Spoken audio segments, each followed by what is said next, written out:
Welcome to the Wife Stories YouTube channel. New video every day, and don't forget to subscribe. Here we go. I remember the smell first. Not perfume, not sweat, not even alcohol, though there was plenty of that too. It was something else, something rancid and sweet all at once, wafting up from the hallway carpet. It hit me like the odor of rotting fruit left too long on the kitchen counter. It was the smell of sin, the smell of something forbidden, and it sent an acidic jolt through my veins. That was the precise moment I felt genuine repulsion, an animal instinct that something was wrong in my own home. I didn't rush forward.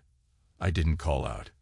Instead, I stood there in silence, trying to control my breathing. My left hand clenched the doorknob. My right hand hovered near the keys in my pocket, as if they might somehow shield me from what was about to happen. I closed my eyes briefly, just to see if maybe this was a nightmare that I could chase away. But when I opened them, that smell still lingered. I felt my heartbeat in my throat. I'd come back a day early from a work trip, if you can call my freelance investigative gigs work trips. I discovered that leaving a day earlier saved me some money on the flight. That was the official reason. The deeper reason was a crawling doubt that had been gnawing at me for weeks. Rebecca, my wife, had grown distant. Her phone calls felt more hurried, her excuses more numerous. I kept telling myself I was being paranoid. Maybe she was just under pressure from her ad campaign at the office. Maybe she was bored with Seattle's perpetual drizzle and secretly wanted to move back to California. Or maybe my darkest suspicion whispered, she wasn't alone at night. I stood in the hallway, my shoes still on, my jacket hanging off one shoulder, hearing the muffled sounds of conversation from behind the bedroom door. Then a laugh. Low, masculine, too intimate. My body froze. I breathed in shallow pulses, each breath building a rage I tried to force back down. Through that crack in the door, I heard a rustling of sheets, then a hush. My heart hammered against my ribs, and I could swear I tasted blood in my mouth. I should have flung the door open immediately, demanded answers, ended the guessing. But I couldn't move, not for those first few seconds. When I finally turned the knob, the door swung open soundlessly. The dim bedroom light revealed enough. Rebecca on the bed, hair disheveled, her silk robe half off her shoulder, the flush of her bare skin. And next to her, half propped on an elbow, Tom, someone I recognized with sickening clarity, even though we'd only met in passing at a tech event she'd dragged me to. He was leaning in, pressing his mouth to her neck, his free hand sliding up her thigh. I caught a glimpse of a tattoo on his forearm, that wave-like swirl I'd seen once peeking out of his shirt sleeve. Then he looked up and saw me. I heard Rebecca gasp. She tried to jerk the robe across her chest. Tom scrambled upright, but didn't have the decency to look truly ashamed. Maybe just startled, like I was an intruder who'd walked in unannounced. I felt my whole body go cold, but my hand curled into a fist. I could barely speak, and when words came out, it was like I was hearing another man's voice. I didn't scream. I didn't lunge at him. Instead, I felt a dryness in my mouth, so bitter and arid it seemed like I'd been swallowing ashes. "So this is it," I said. "This is how it smells. Betrayal." Rebecca tried to say something, but her voice was only a whisper. "James, wait. This isn't." She couldn't find the right words, and I'm not sure any would have mattered. Tom stood up, looking for his pants, fumbled around for them on the floor. The entire scene was surreal, like I'd walked onto a movie set, and nobody had prepared for my entrance. That single moment, seeing them tangled in sweaty sheets, shattered something inside me. A part of me died that instant, and I felt a new presence take its place. A cold, vengeful creature that wanted them both to suffer the same agony I was feeling. But ironically, my outward demeanor remained strangely calm. My voice even sounded measured, as if I were reading lines from a script. The disparity made it feel sickening, like I was two people. I don't remember how the argument ended that night. I remember Tom trying to apologize or explain himself, but the words dissolved under the weight of my stare. I recall Rebecca grabbing a blanket and covering herself, stammering about how we should talk, how this happened only recently, how it didn't mean anything, lies and half-truths swirling in the air like choking smoke. I said nothing for a long time. Then, quietly, I told Tom to leave. He left in such a rush that he nearly tripped over his own shoes. I imagined how it must feel for him, the valiant lover, forced to slink away in the darkness. After he was gone, Rebecca and I stood in the bedroom, the overhead light too bright, exposing everything. She tried to approach me. "James, I'm so—" I stopped her with a raised hand. My legs felt numb. I wanted to hurl insults, break something, maybe break her illusions along the way. But a dull, throbbing ache inside my head kept me eerily composed. I just said, "I need to get out of here." She followed me to the living room. The hush between us was suffocating. Before leaving, I turned at the doorway and forced myself to look at her. My wife, the woman I shared so many memories with. "You don't get to ask me for anything right now," I said, my voice so quiet I almost couldn't hear it. "I'm not sure when I'll be back, or if I'll be back at all." I left and drove around the city for hours, the wipers clacking against the windshield, a half-empty coffee cup rattling in the cup holder. My mind replayed the scene over and over, from the swirling wave tattoo on Tom's arm to the glossy sheen of sweat on Rebecca's collarbone. Each detail sank into me like a toxin. I can't say how many times I nearly ran a red light or drifted out of my lane. It was a miracle I made it through the night without a collision. Eventually, I found myself parked near a rundown bar. I went in, had a whiskey. For the first time in years, I drank until the edges of the world blurred. No one disturbed me. It was just me, the bartender, and a few silent figures at the other end of the counter. The music overhead was faint, and I barely heard it. My phone buzzed a few times. Texts from Rebecca, presumably, or missed calls. I refused to look. I thought about how we met 10 years ago, how she'd laughed at my jokes in that old coffee house near the University of Oregon, how I proposed during a rainy day in Seattle, slipping a ring onto her finger beneath an umbrella. Every memory now felt like a cruel setup to this betrayal. My chest felt tight, as if I were about to have a heart attack, but the pain was purely emotional. I slammed another shot. I wanted to scream, but I just stared at the amber liquid in my glass. By the time I left the bar, it was nearly dawn. I slumped into my car seat, eyes heavy, feeling half dead. The only thought repeating in my mind was that I needed a plan. My entire identity, husband, partner, friend, had been ripped apart by that brief glimpse in our bedroom. What was I now? A scorned man? A fool? Or something worse, something more dangerous? I ended up staying at a cheap motel on the outskirts of the city. I paid cash.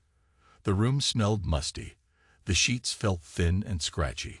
Sitting on the edge of the bed, I opened my phone for the first time to see Rebecca's messages. Her words blurred in my tired eyes.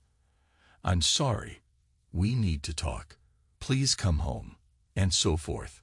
My hand shook, but I refused to cry.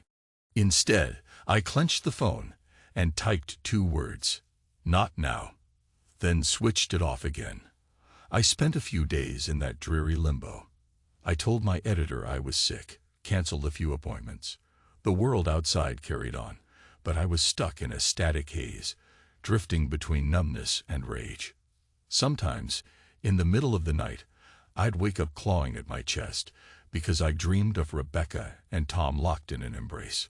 My heart pounded so wildly I couldn't get back to sleep. Then, on the 3rd day, I got a call from my sister in Florida. She asked how things were going, how Rebecca was doing. She was just checking in, oblivious to the tempest raging in my life. I couldn't bring myself to tell her about the affair, so I lied, told her I was just busy. We ended the call, and I felt the wave of isolation crash over me. I needed to do something. The spark of an idea came to me while I was staring at a blank page on my laptop, trying to write a blog post. I thought about how, as a journalist, I'd always chronicled stories of other people's conflicts, corruption, hidden truths, Unraveling conspiracies. Now I had my own personal conspiracy, a betrayal in my own bed. I found myself wanting to record it, document it, not just in my mind, but literally. Let it be known that I'd discovered her secret and would not remain the victim. Part of me wanted to humiliate her, to show her how it feels when the truth is stripped naked and laid out for everyone to see. I didn't rush home to confront her again. Instead, I planned it meticulously. I scrolled through hotels downtown, picking one that was discreet but well known for weekend getaways. I booked a single night in my name and then printed out the confirmation slip. This would be my gift to her, a piece of evidence that she would have trouble explaining away. The next part of my plan was to reappear, play it cool, give her hope that we might reconcile. Then I'd let the bomb drop. I returned home late one afternoon. The place was tidy, almost too tidy, as though Rebecca had gone through it, erasing every trace of Tom. She looked at me with swollen eyes, tears threatening to spill. In a weird way, I felt a stab of pity, but it was overshadowed by my cold resolve. "James," she said softly, "thank God you're back." I walked inside, keeping my coat on. My eyes swept the living room, the pictures on the mantel. Our wedding photo was still there, her smile radiant in that white dress. I couldn't stand to look at it. "I came for my things," I said, "but I also came to talk." She swallowed, nodding. I noticed her hair was neatly brushed, her makeup minimal. She was doing that subtle attempt to appear vulnerable but appealing, as if reminding me of the good old times might make me forget. I told her I'd sleep on the couch for now, that I wasn't ready to share a bed. She didn't fight me on it. Over the next week, we danced a strange waltz of half-spoken words. She kept apologizing, I kept deflecting. Every night I'd lie awake on that lumpy couch, drafting my revenge in my head. I never told her about the hotel reservation. I hid it in my jacket pocket, along with a small audio recorder I'd borrowed from a friend who used it for interviews. The tension was thick enough to taste. During that week, I learned from small slips in her conversation that she was still in contact with Tom. Maybe she thought I was a fool. Maybe she believed she could keep him on a leash. My anger only grew. I'd catch her texting surreptitiously, phone angled away from me. Each time, it felt like another dagger to my gut. Yet I stayed calm on the surface. I had a role to play. The chance to enact my plan arrived when Rebecca mentioned she'd scheduled a small get-together for friends. She was trying to restore normalcy, or so she claimed. Perhaps she also wanted to rub my nose in her new status, or she wanted to test me, see if I'd truly forgiven. It didn't matter. I knew Tom would show up. That was all I needed. The night of the gathering, our living room was awash in colorful lights and helium balloons. I pretended to be a gracious host. Old friends arrived, some from my side, some from hers. A table was piled high with drinks and snacks. The air smelled of perfume, cologne, and that trace hint of musk that always hangs around a party. I stood near the speakers, quietly adjusting the volume on my phone. But in reality, I was double-checking the audio recorder in my pocket. Everything was set. Eventually, Tom slipped in through the front door, carrying a bottle of wine. He tried to be discreet, wearing a polite smile. Our eyes met, and I saw him flinch. He offered a nod, which I returned. Then he drifted into a corner, exchanging pleasantries with some coworkers. I kept my distance, swirling a half-empty glass of bourbon in my hand. As the night wore on, the laughter grew louder, the conversations more animated. I noticed Rebecca standing with Tom and a female friend, giggling at something he said. I saw his hand linger near her arm, a small gesture that made my pulse pound. I forced my breathing to remain steady, but a slight tremor vibrated along my spine. Finally, the moment arrived. I quietly stepped to the makeshift DJ setup, really just my laptop connected to speakers, and turned on a new track, something slow, easy to talk over. At the same time, I pressed record on the device hidden under my jacket. I walked up behind Rebecca and Tom. My presence stilled them. She looked at me with an uncertain smile. "Hey," I said, my voice calm. "Everything okay?" She nodded quickly, though the tension in her eyes betrayed her. Tom raised his glass. "Great party," he said, trying too hard to sound casual. "Yeah," I answered flatly. "I was thinking we should make a toast. Something to new beginnings." I held up my glass. "Everybody," I called out, raising my voice just enough for people to turn. "A quick toast to all of us, to old friends and new. May we remember what loyalty means, and never take it for granted." There was a scattered, somewhat confused cheer. People drank. I saw Tom shift uncomfortably. Rebecca's gaze flickered between him and me. I faked a half-smile, swirling the bourbon in my glass once more. Inside, my heart hammered like a war drum. I wanted them to know I wasn't ignorant, that I was watching.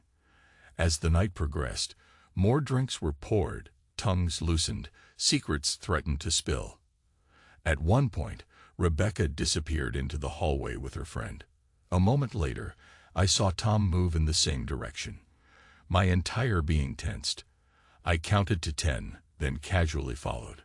The corridor was dim. I heard hushed voices behind the closed door of our guest room. I pressed my ear against it for just a second, hearing muffled words. "Are you still with him?" Tom's voice, low. "Keep your voice down," Rebecca hissed. "He's here somewhere. We shouldn't." I didn't wait to hear more. I stepped back into the living room, bile rising in my throat. My fists clenched. The final act was upon us. No matter what they were whispering, it was enough. My plan for revenge needed to happen tonight. I waited until the party was winding down. The lights were dimmed. People were gathering their coats and murmuring goodbyes. That's when I turned the music off entirely, leaving a hush that felt more chilling than any crowd. I gestured to Rebecca with a slight tilt of my head. "Could you come here for a second?" She approached, Tom a few steps behind her. A couple of guests noticed something was off. The tension in the air was palpable. I took my phone out, opened a pre-recorded clip that I'd spliced together from Rebecca's phone calls, voicemails she'd left for Tom that I'd managed to overhear or record, plus something else. I pressed play, sending her voice echoing through the speakers. "I'm not with my husband now," she said in a husky tone, obviously recorded late at night. There was background laughter from her friend. Then, a brief giggle, a half-whispered moan. The room went dead silent. Somebody dropped a glass, and it shattered on the floor. In that frozen moment, Rebecca's eyes went wide, horror etched into her face. Tom shifted behind her, looking like he wanted to vanish. Some of our friends stared at one another, uncertain whether to intervene or slip away. I turned off the audio. My own voice came up disturbingly calm as I set my phone on the table. "Just wanted to make sure everyone hears what honesty sounds like," I said. "Now you all know." No one spoke, not a single person. The air felt vacuum-sealed. I took off my jacket, folded it, and placed it over a chair. Slowly, I pulled off my wedding ring and laid it on top of the jacket, the metal clinking softly against the wood table. Each sound was magnified in the absolute silence. Rebecca looked at me, tears forming in her eyes, but she didn't move. I could see the disbelief, the humiliation, the guilt. I felt a stab of something, remorse, pity, maybe, but not enough to stop me. "You were my God once," I said quietly, letting each word sink in. Then I lowered myself onto one knee, not in a plea for forgiveness, but as a final gesture of farewell.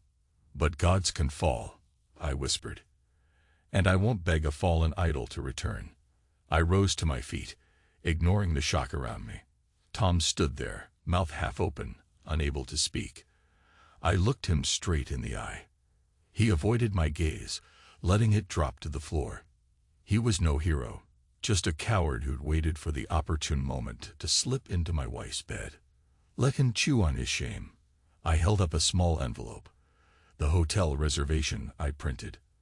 I stepped forward and slipped it into the pocket of Rebecca's coat, which hung on the back of a chair. "My parting gift," I murmured, "a clue for anyone who wants to ask questions later." Then I turned to the rest of them, the stunned onlookers. "You've seen enough. Good night."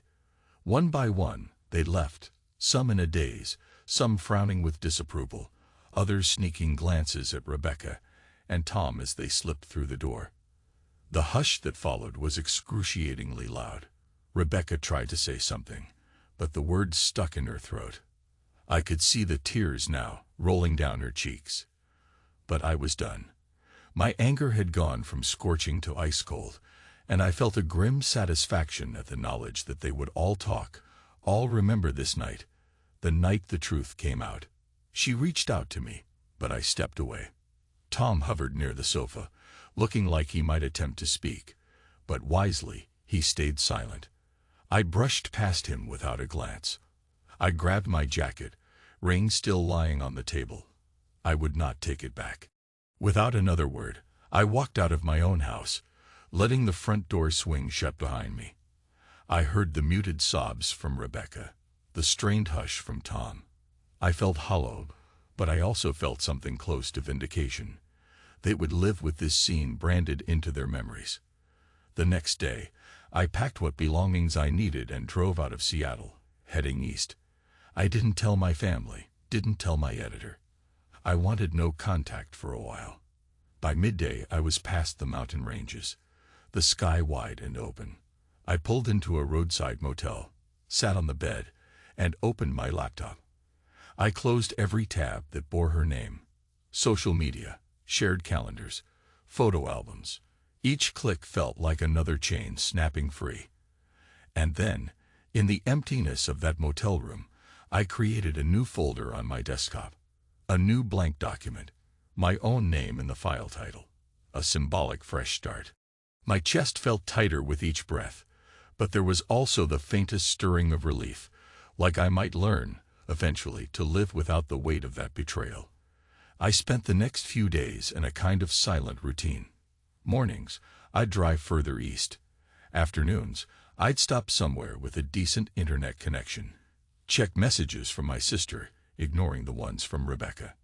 Nights, I'd stare at the blinking cursor on my screen, occasionally typing out words that would turn into a personal journal, raw, angry, and heartbreakingly honest. Revenge, it turns out, doesn't solve everything. The emptiness remains, and the questions multiply. I'd done what I set out to do, destroy their little secret in front of everyone. But the price was my own sense of self. That knowledge haunted me at night. I wasn't the same James I'd been before. I didn't even know if that James still existed.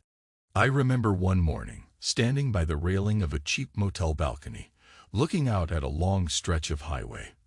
The sun was coming up, painting the sky pink and orange. My coffee had turned lukewarm in my hand, and the taste was bitter. I thought about Rebecca's face, the day I proposed to her, how she glowed with happiness. Was that all a lie? Or had she changed somewhere along the way? Maybe we both had. The rain I'd left behind felt like a tombstone marking the death of the past. And what about me? Who was I now? A man scorned, a man who lashed out, a man who tried to inflict public shame to match his private wounds. In some ways, I wasn't proud of what I did, but I couldn't pretend I regretted it either. The memory of Tom's awkward silence as he stood in front of our friends brought a grim satisfaction. Maybe that was my new reality. A man fueled by bitterness, searching for a path out of the rubble. I don't know what the future holds, whether I'll finalize a divorce, whether Rebecca will try to salvage her reputation or push for amends. Part of me wonders if Tom will keep chasing her or vanish into his own self-preservation. The questions swirl, but the answers don't come. All I have is the open road, a half-baked plan to keep traveling, and a half-empty notebook full of confessions I'm writing to myself. Sometimes, I record my thoughts like I did that final night, as though I'm speaking into a camera or an audio log. It helps me hear my own voice, steady yet trembling, full of a pain that never quite surfaces in normal conversation. I'll say things like, I feel lost. I want to stop hurting. I want to feel the sun on my face and not think of them together. I want to be free. And when I play it back, it sounds like a stranger, someone whose life I vaguely recognize but can't fully claim as my own. But I am that man, for better or worse. I'm the man who took control at the last moment, turned the tables, and revealed everything. I'm the man who walked away. Now I have a chance to rebuild or destroy myself further. I haven't decided which path to take. Maybe the answer lies in the next motel, the next lonely stretch of highway. Or maybe it's buried somewhere in those memories I can't outrun. That evening, after I'd driven another 100 miles, I pulled into a small diner. The waitress, an older woman, gave me a sympathetic smile when she saw the exhaustion on my face. I ate a plate of eggs and bacon. The taste was bland, but it felt comforting to have a warm meal. After I paid, I asked if they had any rooms to rent nearby. She gave me directions to a place that might have vacancies. As I walked out, she said quietly, "Take care of yourself, honey." It was a small gesture of kindness from a stranger, and it hit me harder than I expected. I felt a sudden wave of emotion welling up in my chest. I managed a nod and mumbled thanks, slipping back into my car. Once I was on the road again, I let out a shuddering breath. My hands trembled on the steering wheel. For a moment, I considered turning around, driving back to Seattle, trying to confront the wreckage head-on. But I couldn't. Not yet. As the sky darkened, I realized that, in my numb state, I was still seeing everything with a strange clarity. The vengeance I'd executed was done. Now I had to live with the aftermath. The weight of it pressed down on me, but there was also an odd sense of liberation. I'd severed the illusions, shattered the lies. Every once in a while, I'd catch myself listening for the beep of my phone. I'd wonder if Rebecca was calling, if Tom was, if any of our so-called friends had something to say. But I kept the phone on silent. I wasn't ready to hear any of them yet. In the weeks that followed, I drifted from motel to motel, letting each day pass in slow, repetitive rhythms. I'd check local news, scanning job boards for possible freelance work. Sometimes, I'd consider heading to Montana or Idaho for a fresh start, somewhere mountainous and isolated, where I could vanish for a time. My anger dulled, but the ache remained. I'd occasionally think of Rebecca in a moment of random calm. Her bright smile, the soft shape of her shoulders, the way she'd dance when she thought no one was watching. Then I'd remember the bedroom scene, the tangled sheets, Tom's hand on her skin. The memory stung like salt in an open wound. One late afternoon, I found myself sitting on the edge of a bed in a tiny roadside motel, the sun painting the horizon in shades of red. A half-finished beer sat next to me on the nightstand. I hadn't showered that day, and my reflection in the mirror showed a man with dark circles under tired eyes, stubble across his cheeks. I realized I was letting myself slip, physically and mentally. "Enough," I muttered. "This can't go on forever." I got up, took a shower, changed into fresh clothes. I rummaged through my bag and found the small notebook where I'd written down a handful of self-promises back when life was simpler. Things like keep running every morning, finish that novel, live with integrity. The words stared back at me, mocking my current state. But in them, I also found a spark, some reminder of a time when I believed in my future. After a moment's hesitation, I opened my laptop and began writing an article about betrayal, using fictional names and anonymous references, weaving in my perspective as a journalist. It was raw, honest, and painful. I wrote how betrayal robs you of your sense of self, how the betrayal of a spouse can leave you questioning every memory. The words poured out in a torrent. By the time I finished, my hands were shaking, tears burning at the corners of my eyes, but I felt some measure of release. That night, I slept without nightmares. Maybe I'd found a small piece of therapy in my writing. The next morning, I got up at dawn and went for a jog around the motel parking lot. It was laughably small, but I did laps until my lungs burned, sweat soaking through my shirt. Then I took another shower, made a cup of instant coffee, and sat down to plan my next move. I'd try to find a short-term rental in a smaller town, get my finances in order, maybe line up a few freelance assignments. I wasn't fixed overnight, far from it. But at least I had a direction. Days turned to weeks, and I settled into a modest apartment in a little town east of the Cascades. The place was old, walls were paper-thin, but it had decent light. I spent my days writing articles for local outlets or remote clients, my nights exploring the quiet streets.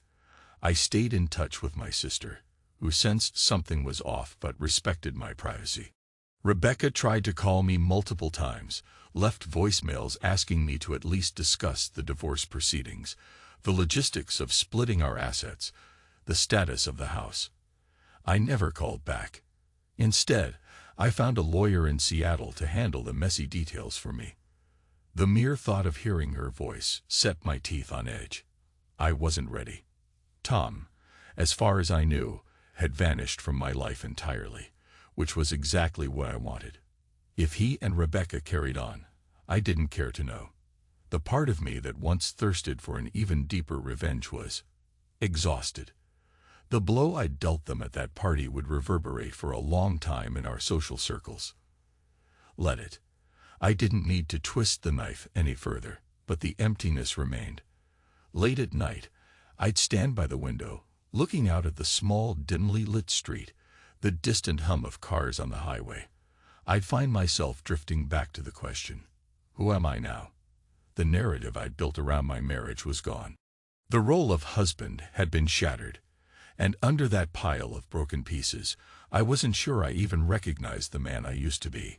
Sometimes I'd remember that moment on my knees in front of all those people, the surreal hush after I laid my ring on the table. I'd recall how my voice had trembled, how I said, "You were my God once." The line echoed in my head on repeat, like a dirge for everything I'd lost. But it was also a turning point. I'd broken free of the illusions, though it cost me dearly.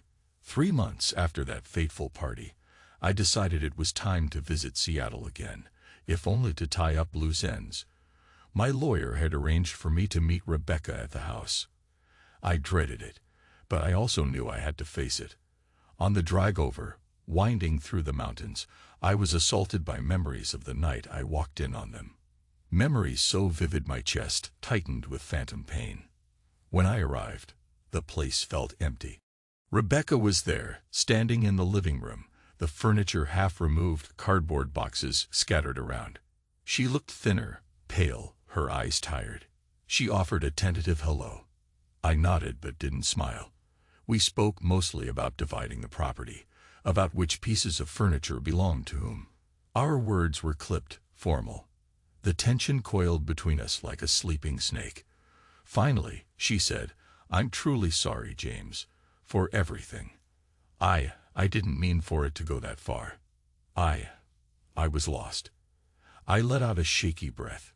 My voice turned quiet. "You were lost. I get it, but I'm not here for apologies anymore." She bit her lip, tears threatening. "I know, but I have to say it anyway." I looked around at the half-packed boxes, remnants of our shared life. "We can't change what happened," I whispered. "Maybe we can just move forward." She nodded, wiping her eyes. "I'll sign whatever you need me to sign. If you want the house, it's yours." "I don't want to stay here." I thought about it for a moment, gazing at the walls, remembering the countless nights I'd spent in that living room, reading, talking, living with her. "I don't want it either," I said. "I'm going to sell it." Her shoulders sagged, and she walked over to one of the boxes, pulling out a small framed photo, one I'd taken of us near Mount Rainier. She set it on the coffee table. Neither of us wanted to claim it. After an awkward silence, I picked it up and placed it face down in a box. "I'll deal with it," I muttered. We parted ways. No dramatic farewell, no tears, just a numb handshake, a formality. Yet as I stepped outside, I felt a new wave of emotion cresting. I realized I wasn't numb anymore. My eyes stung, and for a moment I couldn't breathe. I stumbled to my car, threw open the door, and slumped against the seat, forcing slow, even breaths. My hands trembled on the steering wheel, but this time I let a few tears escape alone, with no audience. When I regained composure, I started the engine and drove away. Halfway down the street, I felt a faint release, like the final chain snapping. Maybe this was closure, or a step toward it. I didn't know if I'd ever fully trust someone again, or if that raw wound in my chest would heal cleanly. But I knew I had survived, and with survival came the chance to rebuild. Before leaving Seattle, I stopped at a quiet park overlooking the water. I stood on a small pier, the salty breeze ruffling my hair. I closed my eyes, listening to the distant cry of seagulls. In the hush of that moment, I spoke softly as though recording an audio diary. I'm James Richardson. I was a husband, and I was betrayed. I saw my God fall. I wanted revenge, and I took it. Now I have to figure out what's left of me. The wind carried my words away, leaving me alone with the sound of the waves. And in that solitude, for the first time in months, I felt a shaky kind of hope. I took one long, last look at the city skyline, then turned my back on it. There was a new tab to open, a new story to write, and this time it would be mine alone.